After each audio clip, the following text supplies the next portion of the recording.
Selamat siang, shalom saudara-saudara yang diberkati oleh Tuhan Yesus Kristus.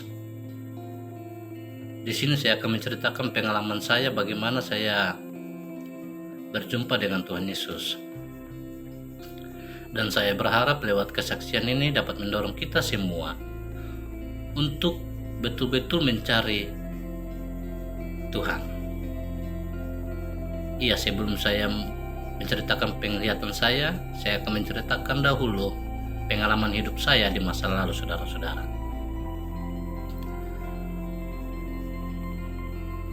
Saya dari kecil beragama Kristen, saudara-saudara. Dan hidup saya di masa lalu sangat berdosa, saudara-saudara. Tidak pernah pergi ibadah minggu, tidak pernah pergi ke ibadah-ibadah lainnya, misalnya ibadah unit, ibadah sektor, dan ibadah-ibadah yang lainnya, saudara-saudara. Bahkan perjamuan kudus pun saya tidak pernah mengikuti perjamuan kudus, dan saya berpikir itu biasa-biasa saja, dan saya berpikir bahwa Tuhan bukan saja ada di tempat-tempat ibadah itu, saudara-saudara. Saya berpikir biasa-biasa saja. Saya berpikir bahwa Tuhan ada di mana-mana. Bahkan kita melangkah pun Tuhan ada, saudara-saudara. Dan jujur saja, waktu sebelum saya menikah, kehidupan saya memang sangat hancur, saudara-saudara. Mau dibilang paling hina, saudara-saudara, di mata Tuhan. Karena perilaku saya, kelakuan saya, perbuatan saya sangatlah kacau balau, saudara-saudara. Ya. Dan pada tahun 2018, saudara-saudara, saya menikah dengan istri saya. Dan Tuhan mulai menguji kami di sini, ya, saudara-saudara. Tuhan membiarkan kami tidak mempunyai anak selama 2 tahun. Dan 2 tahun bagi saya itu sangatlah lama, saudara-saudara.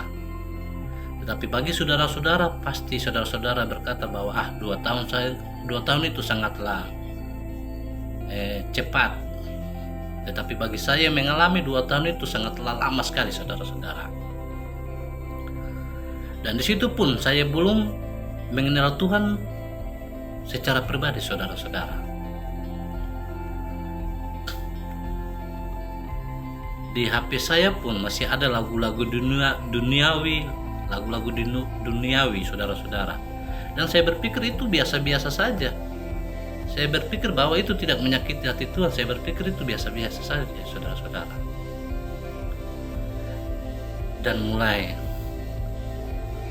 pada suatu malam, disinilah Roh Kudus mulai mengetuk hati saya, saudara-saudara. Pada suatu malam saya coba-coba membaca aplikasi yang namanya Cerita Alkitab. Di situ ada beberapa pelajaran penting, termasuk juga di situ ada Roh Kudus. Saya mulai buka Roh Kudus, saya mulai belajar tentang Roh Kudus, saudara-saudara. Disitulah saya membuka hati saya. Roh Kudus diam di dalam hati saya dan mulai mengajari saya tentang kebenaran, saudara-saudara. Disitulah saya mulai benar-benar haus akan firman Tuhan, lapar akan firman Tuhan, ingin mengetahui dan ingin mau mengenal Yesus secara pribadi, saudara-saudara. Singkat cerita, setiap malam saya mulai membaca firman-Nya selesai, saya mulai memuji Tuhan, memuji dan mulai penyembahan. Setelah memuji, penyembahan selesai, setelah itu saya berdoa, saudara-saudara. Saya berdoa dengan mencucurkan air mata. Di dalam doa saya ini, 2 yang selalu saya minta kepada Tuhan, yaitu ingin mempunyai rumah dan ingin mempunyai seorang anak, saudara-saudara. 2 hari ini yang di dalam doa saya tidak pernah saya putus meminta hal ini, saudara-saudara. Singkat cerita, sesudah kami menikah, kami belum punya rumah ini yang sekarang ini saya ada ini, tetapi kami tinggal di rumahnya kakek istri saya, saudara-saudara. Ya, di dalam masa proses selama 2 tahun itu banyak tantangan dan banyak rintangan yang kami hadapi bersama-sama. Tetapi bagi saya tidak putus untuk betul-betul mencari Tuhan Yesus, saudara-saudara. Sampai banyak yang bilang pergi ke orang pintar ini, pergi ke orang uru ini, pergi ke dokter untuk memeriksa bahwa siapa yang mandul di antara kami sebagai suami istri saya atau istri saya gitu. Tetapi dengan prinsip saya tidak memerlukan itu semua, saudara-saudara. Keyakinan saya percaya kepada Abraham dan Sarah. Walaupun umur mereka sangatlah tua, tetapi Allah sanggup memberikan mereka anak, saudara-saudara. Dan saya percaya bahwa Allah memberkati Abraham termasuk memberkati kita semua di dunia ini, saudara-saudara. Dan saya percaya itu pasti Tuhan memberikan apa yang kita minta. Tapi butuh proses, saudara-saudara, butuh perjuangan, saudara-saudara. Ya, setelah itu saya bilang sama istri saya, ingatan, kita kalau mendekatkan diri kepada Tuhan, kita harus jaga perilaku kita. Jangan sampai kita melangkah di luar dari firman Tuhan. Nah, itu yang susahnya di situ, saudara-saudara. Jadi kita betul-betul mencari Tuhan, membaca firman-Nya, dan kita harus menuruti firman-Nya juga. Jangan kita selalu membaca firman-Nya tetapi perilaku kita tidak sesuai dengan firman Tuhan. Itu yang nanti lamanya di situ, saudara-saudara. Tetapi kalau kita membaca firman-Nya setiap saat, kita menuruti firman-Nya, maka Tuhan akan memberikan kepada kita apa yang kita minta, saudara-saudara. Karena sudah jelas bahwa firman-Nya berkata, mintalah maka akan diberikan kepadamu, dan carilah maka kamu akan mendapat, ketoklah maka pintu akan dibukakan bagimu, saudara-saudara.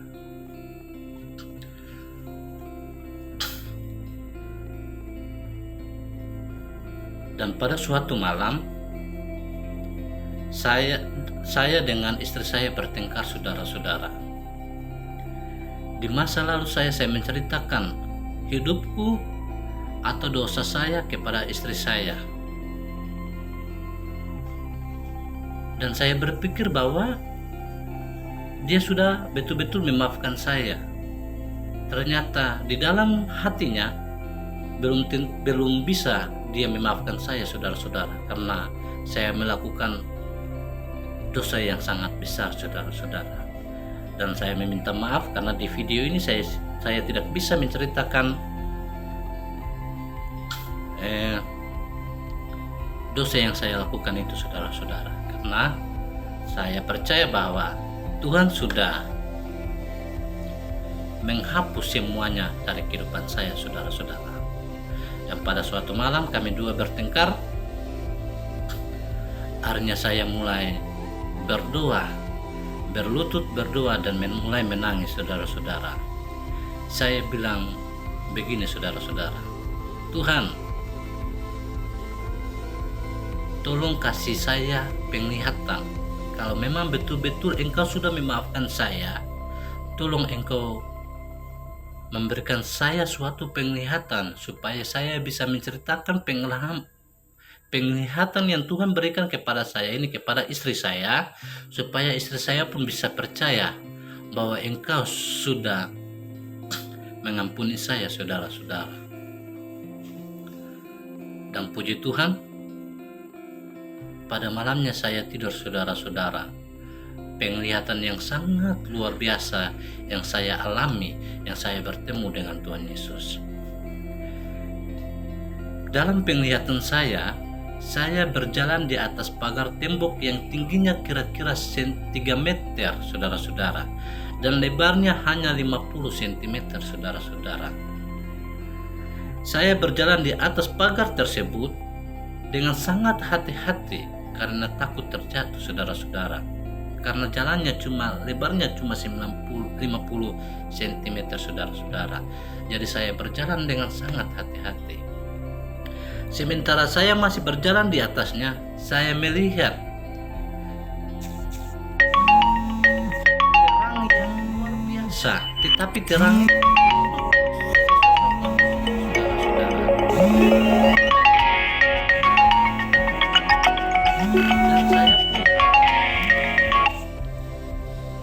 dan saya pun berkata kepadanya, saudara-saudara, pas saya melihat terang itu, pikiran duniawi saya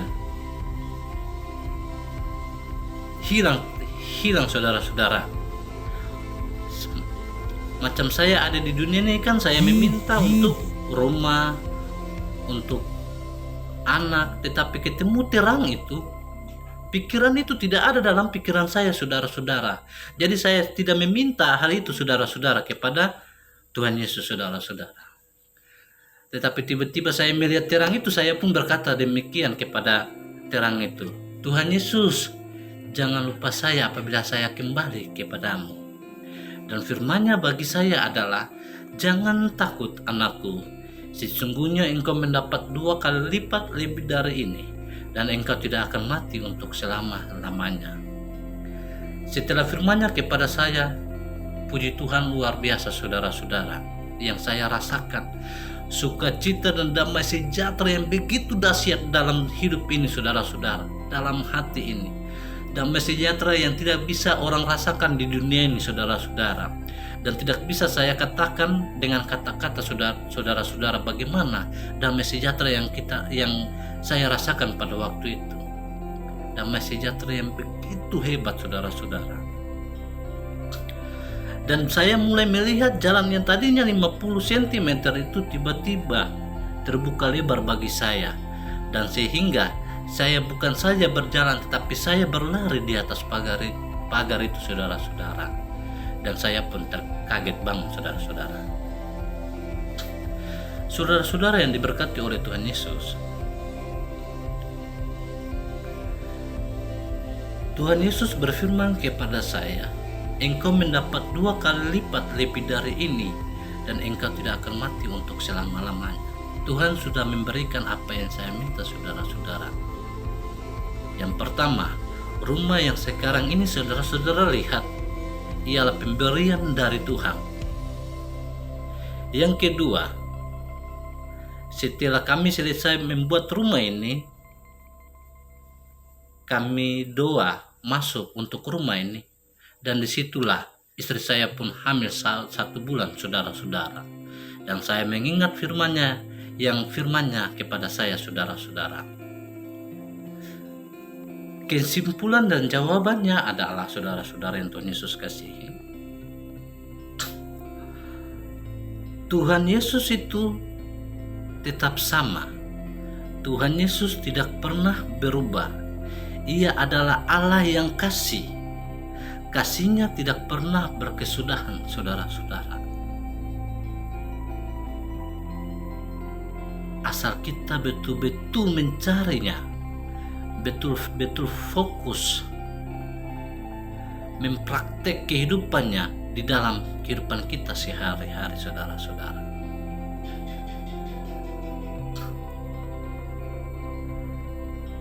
Dan saya percaya bahwa kalau saya tidak mengalami proses ini, berarti saya belum mengenal Tuhan. Tetapi saya bersyukur Tuhan izinkan kami mengalami proses ini, supaya bagaimana Tuhan bisa menarik kami kembali lagi kepada pencipta kami. Jadi di dalam kehidupan ini, kalau hidup kita selalu senang-senang saja, ya punya anak, punya apa yang kita inginkan, berarti itu kita lupa Tuhan gitu. Kita pikir kehidupan kita ini biasa-biasa saja, minum mabuk, pergi ke pesta pora dan sebagainya, kita pikir biasa-biasa saja. Tidak, saudara. Tetapi pasti, saudara-saudara, pasti suatu saat Tuhan akan menarik saudara-saudara untuk kembali kepadanya. Seperti yang saya sudah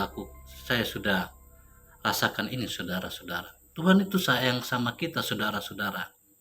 Tuhan tidak mau setiap anak-anaknya binasa, saudara-saudara. Tuhan ingin kita kembali kepadanya. Bagaimana, saudara-saudara? Kita harus fokus betul-betul percaya kepada Tuhan Yesus, dan yang lebih penting ialah mengenal Tuhan Yesus itu lebih dekat lagi, saudara-saudara. Dan kesaksian ini yang saya mau bagikan kepada saudara-saudara yang belum mempunyai anak. Pesan saya, Tuhan itu baik, saudara-saudara. Ya. Dan Tuhan menciptakan manusia.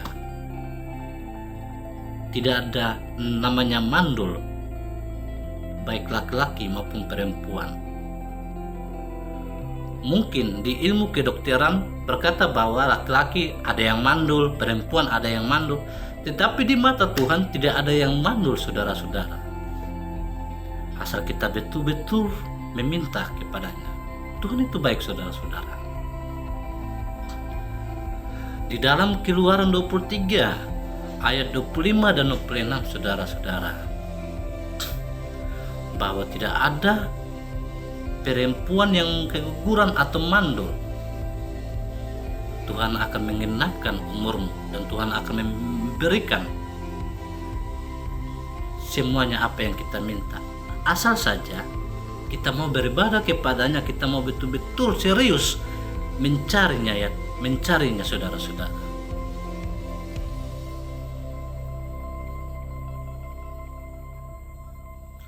Karena Tuhan kita ialah Tuhan yang dahsyat, saudara-saudara. Itu saja kesaksian dari saya, saudara-saudara.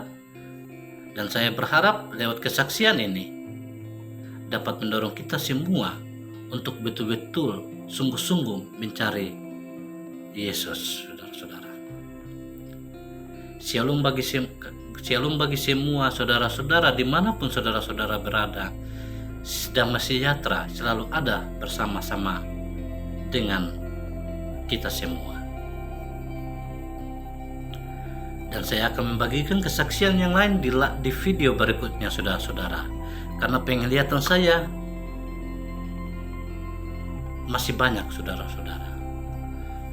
Sampai jumpa, saudara-saudara. Tuhan memberkati. Shalom.